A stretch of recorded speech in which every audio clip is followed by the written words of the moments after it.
Hey guys, this is Afro, back again with another monologue. You ever watch something, whether it be a movie or any other form of media, that you either didn't like or thought of one way at first, but as time passed, you rewatched it and gained a new appreciation or perspective for it? Well, I know I have, which is why for this episode, I'm going to look at 3 examples of media I've watched that I either learned to like over time, or watched it with a different perspective that I haven't before. Starting with what essentially inspired this monologue, The Sigh of Haruhi Suzumiya. Now, as I said in the previous episode, I didn't really like this arc when I first read/watched it. With the exception of how it begins and ends, I just found it very uncomfortable to watch the movie-making process that was practically bringing out the worst in everyone, namely Haruhi herself. Even with a more moderate opinion now, that fight scene at Tsuruya's house still gives me goosebumps. And this arc could be seen as many detractors' defense on how Haruhi was so irredeemable. However, upon rewatching it recently, I have grown to truly appreciate the Sigh now. For one, it's an arc that really knows how to keep you on your toes.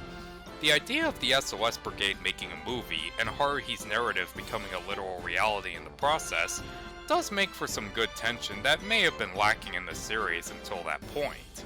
Not to mention that the fight scene is really well done both in terms of voice acting and animation. It wasn't real, but it sounded real. And regardless if you find it necessary or not, it is kinda interesting seeing how the production for the movie went, giving certain scenes from it a lot more context. But that's not the major reason I've come around to this arc, oh no. The biggest reason I have warmed up to it so much is the fact that, nowadays, the events of the Sigh become a lot more interesting, especially when you describe the premise. Now, hear me out on this one. A group of people try to make an independent movie to very chaotic results, and the person directing it is incompetent, has no real idea what they're doing, are delusional about it, and even treats their actors like lesser individuals. Where have we heard that before? For me, the first thing that comes to mind is The Room. At first, it was seen as this fascinatingly so bad it's good movie, but then the disaster artist came and it really revealed just how much of a hellish production it truly was, even exposing Tommy Wiseau as quite a ruthless leader to it all, refusing actors basic human rights that led to them in situations that could potentially affect their health. Now compare that to Haruhi's actions. She made Mikuru go through countless humiliating scenes and was willing to drug her for a kiss scene. Sounds similar, doesn't it?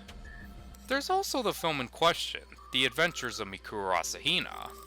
It's a poorly written mess filled with inconsistencies, a lot of bad dialogue, all of which are delivered by actors giving awkward performances, not unlike The Room.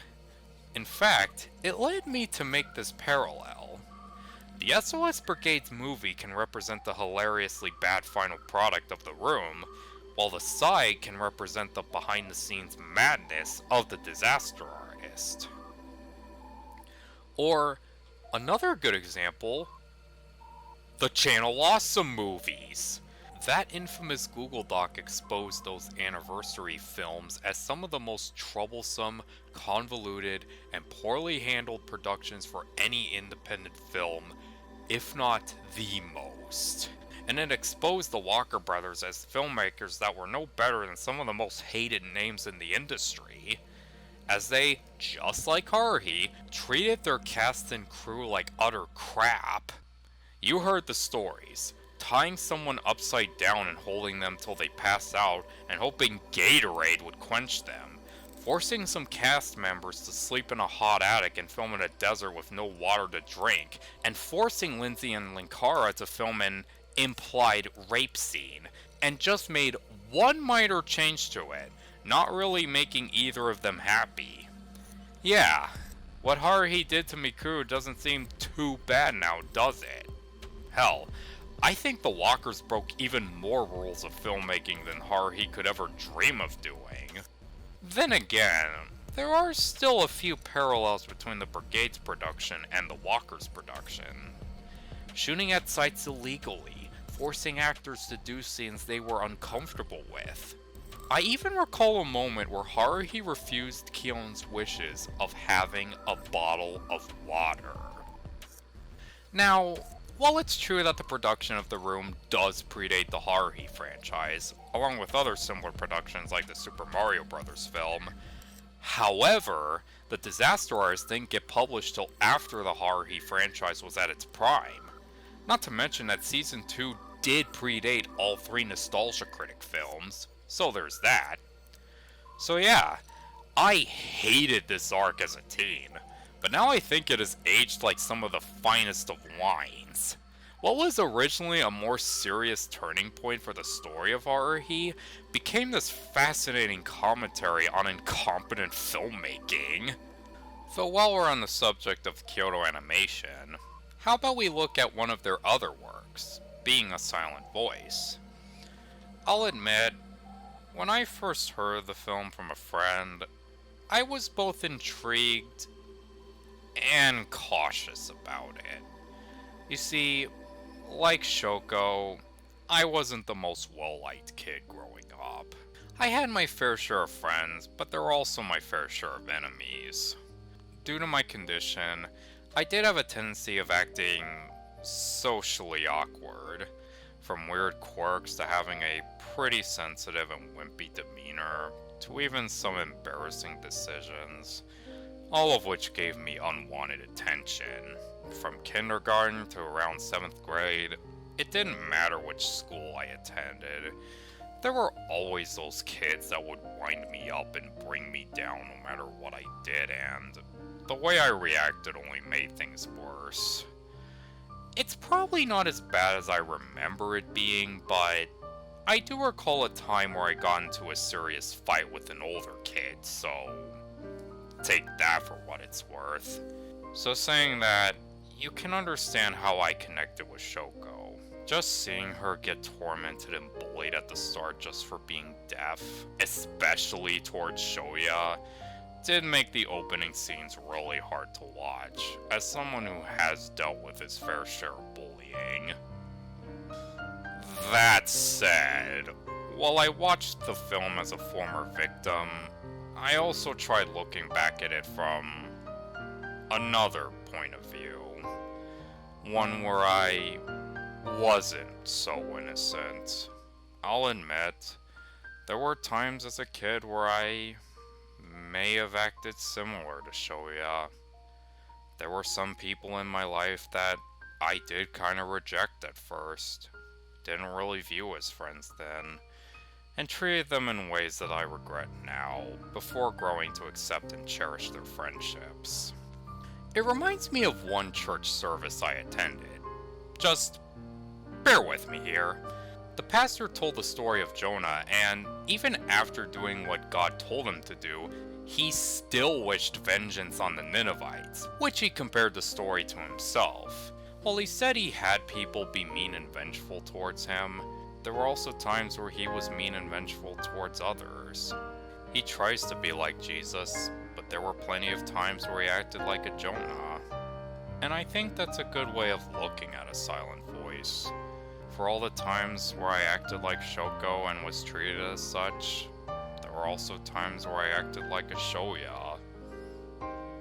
Okay, maybe not quite as bad. I mean, I didn't exploit someone's disability, but still.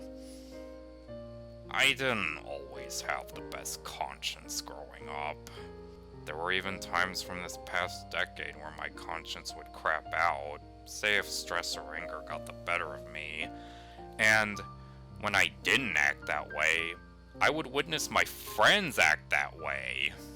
There were times where I witnessed them singling people out and even talking dirt behind their backs, much like Shoya's classmates.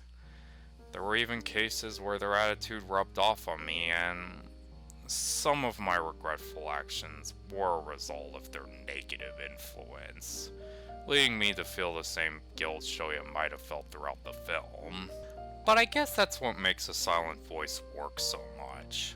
It really captures the toxic school environment that I think many of us know all too well. Whether we were victims, or even on the receiving end at times, or just witnessing both sides play out, which makes the film and manga the definition of a human story. And for the last one, we're switching from anime to more American animation with We Bare Bears. While by no means the greatest show ever, it's still a really funny and charming experience for what it was, as it's one of the few modern cartoons that I actually watch. The characters are likable, the stories are fun, and there are a good amount of episodes that really resonated with me. Namely ones involving Panda, one of them being Panda's friend. It revolves around Panda wanting to do things with his brothers, with Grizz and Ice Bear either being too busy or not sharing the same interests as Panda. Hoping to find someone with more in common, Panda decides to use an app to help him find a friend, which leads them to a guy named Tom who, at first, Panda really hits it off with him well. But as time goes on, Panda begins to notice Tom's rather possessive behavior. It may have come to mind a bit at first, but the more I thought of it, the more I realized I was actually in a pretty similar situation as Panda. I had friends, namely a best friend, that I wanted to do things with outside of school, but he just became too busy for me, finding activities and interests that vastly differed from mine, and ate up all his free time, making me feel a bit isolated outside school. Plus the fact that I remember my brother having his own friends come over a bunch of times, which may have added to my feelings back then.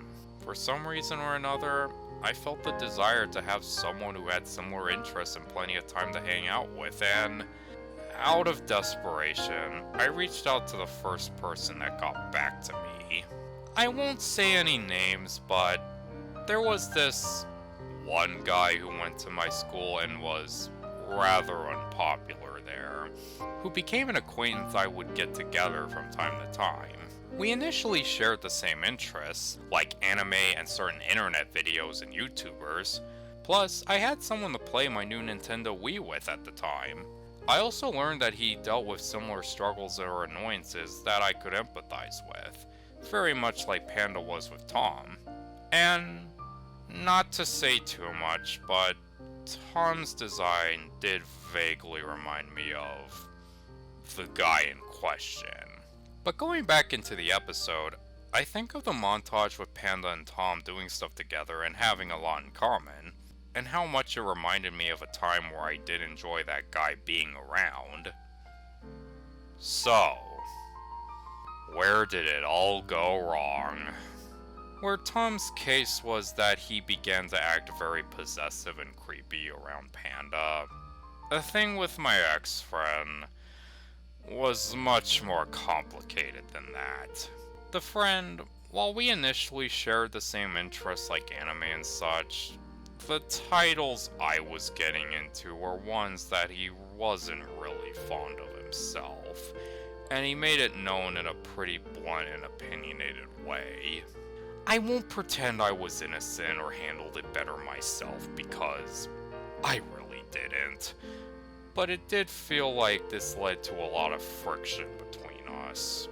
If you want an example of how he acted about it towards me, there were times where he would comment on how overly obsessive I was with stuff like Haruhi or Azumanga Daioh, all while acting overly obsessive with interests of his own. I tried to tolerate and not let it affect our friendship, but the more he acted that way, the more I became annoyed, as once again he acted very blunt, sarcastic, and even inconsistent at times with my differing interests, which led to me enjoying his company less and less. While the way it ends is different to how Panda's friend ends, the way both cases began were still pretty similar. But while Panda and Tom do at least become mutual friends in future episodes, this might have been the first time I experienced a friendship really going downhill. While it did start out pretty nice, things slowly escalated to aggressive disagreeing and led to some pretty bad repercussions. Let's just say this ex-friend was my tainted introduction to a certain unexpected fanbase for a certain technicolored horse show that spawned early that 2010 decade. Yeah. Even after I burnt the bridge, that falling out left me feeling really bitter for a while, and gave me thoughts that I shouldn't have had back then, and made me wonder if I was just better off not accepting him in my life. But watching that We Bare Bears episode helped me feel a tad better about that time, as it gave me a character with a conflict that I could relate to, and even helped me reflect on that past friendship without cringing too much. It even reminded me how better my life became during and after that weird phase, or how worse it could have been given other falling outs. But I guess that's the magic of whatever media we consume. They can give us a character or story that we can relate to ourselves, or even something from real life. And even if we don't start out liking a film, show, or specific episode, there may be a real-life experience or event that can remind you of said show or episode, which can give you a newfound appreciation for it. And hey, it's always interesting whenever life imitates art. But what about you guys?